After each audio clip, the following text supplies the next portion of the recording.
Avant tout propos, je voudrais remercier les autorités espagnoles pour l'accueil chaleureux qui nous a été réservé. Avec la tenue de cette 4e conférence internationale sur le financement du développement, l'Espagne réaffirme son engagement en faveur de l'idéal de progrès pour tous, à l'heure où le monde traverse une crise multiforme qui risque de reléguer au second plan l'agenda pour le développement. Je félicite le gouvernement espagnol et la présidence de la conférence pour la bonne conduite des travaux. J'encourage le secrétaire général des Nations Unies et tous les acteurs mobilisés autour de l'engagement de Séville pour l'action, un document ambitieux qui marque une étape importante dans notre quête collective d'un financement du développement durable plus innovant, plus solidaire et plus efficace. Mais afficher nos ambitions ne suffit pas. Avancer sur le chemin du développement durable et solidaire requiert de l'action. Premièrement, la réforme de la gouvernance économique et financière mondiale afin de corriger les déséquilibres systémiques hérités du passé et qui continuent d'entraver nos efforts internes de développement. C'est pourquoi le Sénégal soutient l'appel du document final de Séville pour une gouvernance économique mondiale plus inclusive et plus équitable, y compris par une participation plus conséquente des pays du Sud dans le processus décisionnel des institutions de Bretton Woods, notamment le FMI et la Banque mondiale. Deuxièmement, il est impératif de poursuivre le travail de réforme de la fiscalité internationale pour lutter plus efficacement contre l'évasion fiscale et les flux financiers illicites, renforcer la transparence et s'assurer que l'impôt soit acquitté là où la richesse est créée, c'est-à-dire dans les pays où les compagnies mènent leurs activités et tirent leurs profits.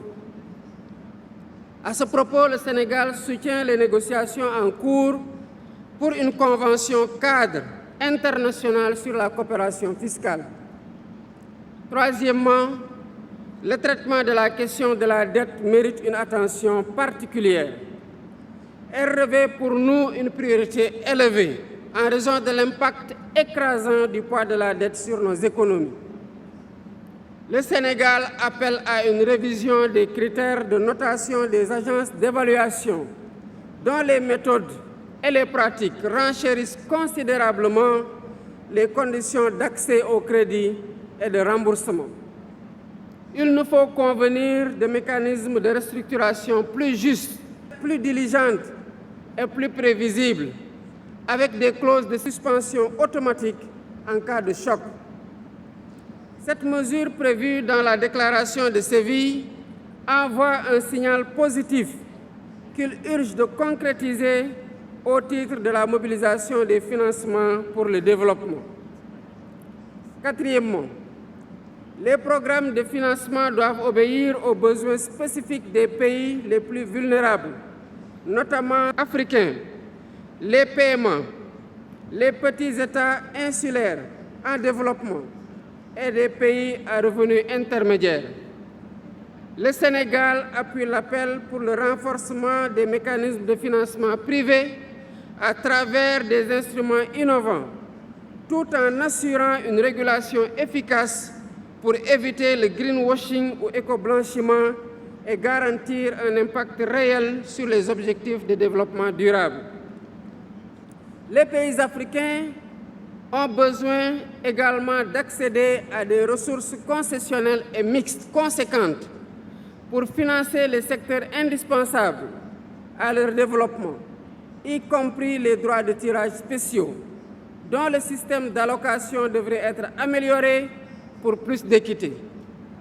Mesdames, Messieurs, le nouvel ordre mondial que nous appelons de tous nos vœux ne pourra voir le jour que si l'humain et l'humanité occupent véritablement le cœur des relations internationales. Cela exige de faire de certaines priorités des leviers d'action incontournables dans l'éducation, l'accès à la santé, le renforcement des systèmes de protection sociale, une transition climatique juste et équitable, l'autonomisation des femmes et des jeunes.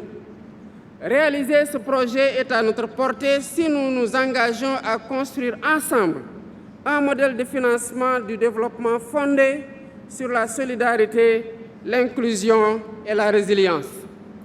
Avec sa feuille de route claire et ambitieuse, l'engagement de CVI pour l'action nous offre cette opportunité. Il nous revient donc de la saisir et d'en assurer la mise en œuvre solidaire avec constance, détermination et responsabilité. Je vous remercie.